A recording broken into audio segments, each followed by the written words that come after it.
I want to show you guys this lamp. Isn't that thing cool? Kind of a 60s vibe.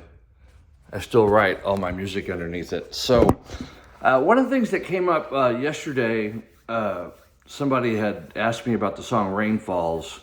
That's the opening track on my album Back in Blue. And I was a little blue after that album. Those of you who know me probably know why. But anyway, I came out with that album in 2014, which is a little bit ways back.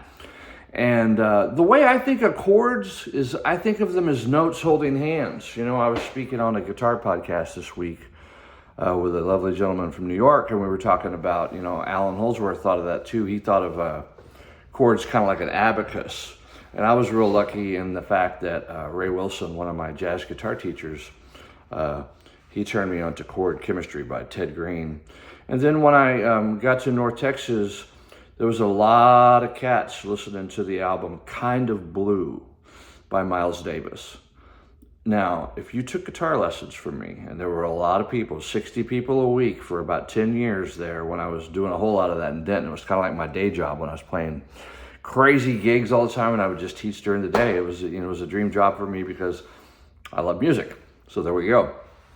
What I did with my guitar students was I would tell them, okay, I want you to learn these solos off of Kind of Blue, the Miles Davis album. And they all love the album, and you can't not listen to that album and love it.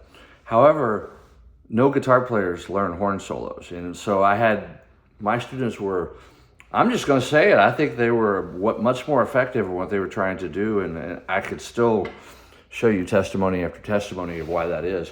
So anyway, on that song, Rain Falls, it's kind of a modal vibe, you know, and if you listen to music like I do, I think of things in clusters, like a nebula. You know, chords are just notes holding hands. If you look out into space, you see clusters and nebulas and stuff like that. I don't think of chords like in block voicings, you know.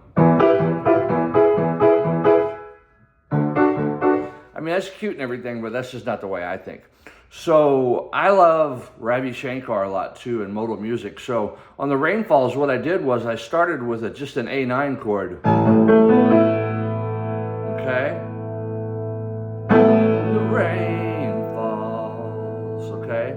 And then when it goes to B flat, when the rain falls, there's no need for words. You see what I did there? Those are clusters. Rain falls, oh the rain falls, there's no need for words. See, that last chord is A, E, and F, which is an F natural in there, which is a sixth, and I really like that sound.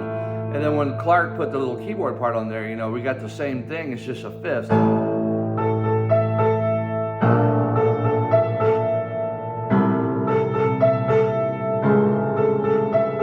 See how that builds tension? So that's the key to that song. Check it out. It's on Back in Blue, it's the first track, and that's why I wrote it that way. And definitely check out Kind of Blue if you haven't. That's the key to really learning how chords are not meant to be square and played in blocks. When they're square, they sound square to me, okay? So I thought I'd share that story today and have a great Tuesday.